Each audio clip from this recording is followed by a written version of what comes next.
Hey guys, it's Madison, and I'm going to show you the most amazing drink ever and how I made it.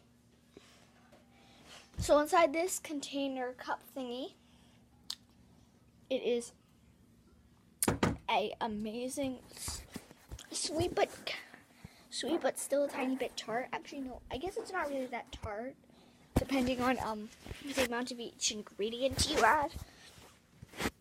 But I'm going to show you guys how to make it. So the recipe, you start off with pouring some cranberries in.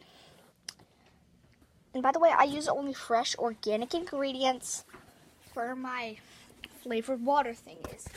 And so next you have to add one peeled orange in there. You don't have to cut it up or anything because it will kind of just mix it in. And then what you have to do, now you can sample this if you like the tart taste already, but here's what I did. I added a spoonful of sugar. Of course, you can choose how much you want. And then I added a dash of honey, and then we blended it all up. Actually, wait, no. Here's a crucial thing. So after the cranberry and the orange, we blended it up and then tried it out, and we decided to add some sugar and honey and stuff. So we should probably follow that actually because it could turn out different. So yeah, then with the spoonful with the sugar, then the honey, then blend it back up again, and drink.